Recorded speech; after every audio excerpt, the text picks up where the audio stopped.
Good afternoon. Good afternoon na naman. My name is Riza.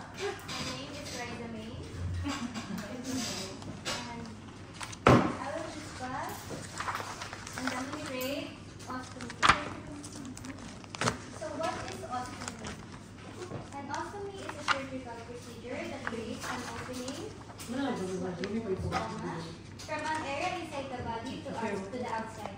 It's typically performed to divert waste away from a diseased or damaged part of the gastrointestinal or urinary system.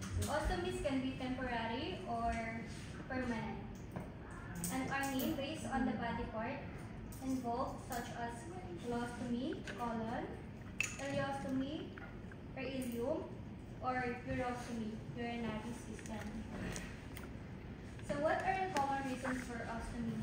Cancer, inflammatory bowel disease, bowel obstruction, trauma, or birth defects.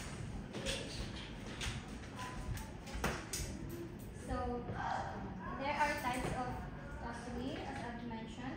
Colostomy diverts feces from the colon. Ileostomy diverts waste from the end of the small intestine. Urostomy diverts urine from urinary system. So again, what is ostomy in Tagalog? Ano yung procedure na yun? Pagkaroon ng butas or to create an opening, right? To whatever part of your body. When you say colon, what part is that? What organ is that colon? Which intestine? Large intestine. Di ba yung colon cancer is cancer of large intestines. And then, you have the ileostomy. Which part is that?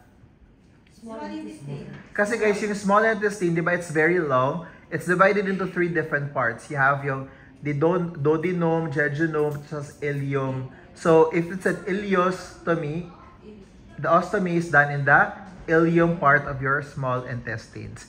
Now, let's talk about what's inside that. So, what is the role of your small intestine? To absorb the nutrients, right? What is the role of your colon? Or large intestines? So, to remove the water. Now, when our digestive system, it flows into your large intestine, it removes the water, right? It retains the waste. So, paglabas natin from our body, it's already stool. What is the form of your stool? What is the normal stool? Long and hard or shaped, diba? So now, in the small intestine, what kind of poo-poo is there? Loose. Loose because you absorb the water yet, right? It starts with the small intestine, absorb the nutrients, but the water is still there, right? So if in ileostomy, what type of poo-poo are you expecting? Wet, loose, watery, right? But if you have a patient with colostomy, you expect a formed na stool. Between the two, which kind of patient would you like to handle? The ileostomy, the basa-basa, or the dry, the colostomy, the dry one? So, wala kang choice, di ba? It depends on your patient. So, oh, ma'am, ayoko po talaga ng mabasang tayo. So, how about urostomy? What is expected there? What kind of poo-poo is that? So, what is that? It's an opening to your urinary bladder. So, what is expected to be excreted from that? Poo-poo or urine?